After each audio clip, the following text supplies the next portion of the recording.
अच्छा स्वामी जी देखिए, अब जरा जो आज हमारा सब्जेक्ट है अब हम जरा उस पे आते हैं स्वामी जी। हर तरफ स्वामी जी बीमारी रूपी दुश्मन जो है खड़ा हुआ है और उससे मुकाबले की कोई तैयारी नहीं है, बल्कि खबर ही नहीं है कि कोई हमला होने वाला है। अब किडनी पर भी चारों तरफ से दुश्मन हमला कर रहा है, अटैक कर रहा है और शरीर का ये बहुत इंपॉर्टेंट ऑर्गन है और इस पर खतरा लगातार बढ़ रहा है। और इसीलिए आज स्वामी जी हम किडनी के एक एक दुश्मन को पहचानेंगे और जो लोग घर बैठ करके आज देख रहे हैं उन सबको ये पता चलेगा कि किडनी के कौन कौन से दुश्मन हो सकते हैं और उनसे निपटा कैसे जाना। स्वामी जी तो पहले किडनी को हेल्दी रखने के लिए जो योगाभ्यास है वो पूरा पैकेज एक कंप्लीट करवा दीजिए, उसके बाद एक एक बीमारी जो किडनी से जुड़ी है उस पर बात की जाएगी।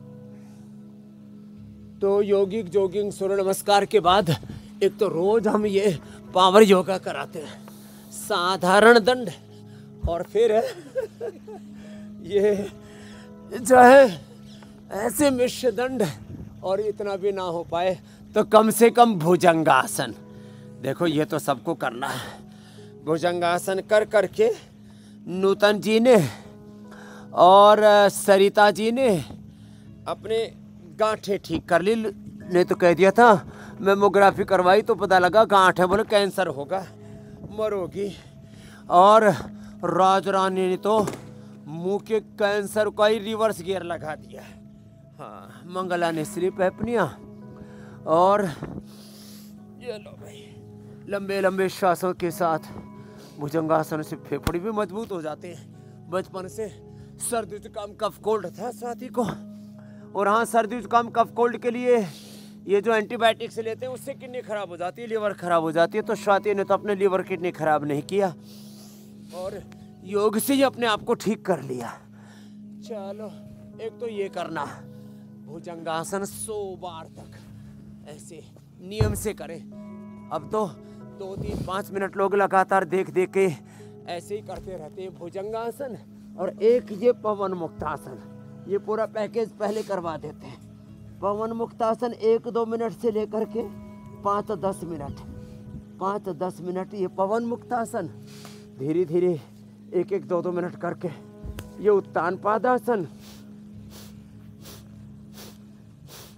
और फिर ये सेतुबंधासन, और रिलैक्स होने के लिए मरकट आसन। तो फिर रोज की हमारी दिनचर्या का हिस्सा हो ही गया है। और हाँ, गोखरू, धनिया, कासनी, पुनर्नवा, जो कुलथ, और इधर पत्थर चटा भी है। ये सब पत्थर चटा, कासनी जो पशुओं को खिलाते हैं ना, आपने देखा होगा पशुओं का लीवर किडनी अच्छा रहता है। जिनको ये कासनी हरे चारे के तौर पर पहले सभी खिलाते थे। हम भी अपने गांव में घर पे जब थे तो खेत में कासनी बो दिया करते, पशुओं को खिला दिया करते। अब कासनी मनुष्य के लीवर किडनी के लिए बेहतर है, यह अनुसंधान से पता लगी है। इसलिए आज हमने यहाँ कासनी भी रखा हुआ है। ये शीशम के, पीपल के पत्ते और नीम के पत्ते, नीम और शीशम भी रखा है। नीम और शीशम बड़ा गजब होता है साहब ये किडनी के लिए। और इसी के साथ हम रिनोग्रिड देते हैं। पहले तो हम चंद्रप्रभा, गोक्षर, आदिवटी ये सब दिया करते थे।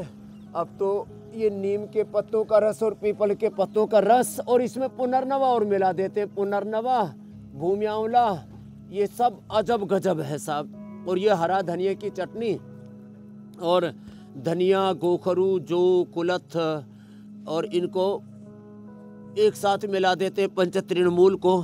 तो हमने वृक्क दोषर क्वाथ भी बनाया हुआ है, वो भी दे देते हैं। लौकी की सब्जी और जौ का आटे का दलिया या जौ के आटे की रोटी देते हैं। और सब प्रकार के अनाज हम बंद कर देते हैं।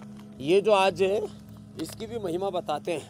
देखो हमारे यहाँ जो है पूजा में हवन सामग्री के तौर पर जो हमारे पूज्य स्वामी नकुल देव जी हवन कर रहे हैं, इसमें जो तिल, जो किडनी के लिए और पूरे शरीर को पोषण देने के लिए, और तिल हमारे कोलेजन से लेकर के, हमारे स्किन से लेकर के, और वात रोग हो और पूरे शरीर की, जहाँ तक इम्यूनिटी की बात हो, तिल के तेल की मालिश, तिल के तेल को पीना भी और तिल के तेल से ही छोंक लगाना।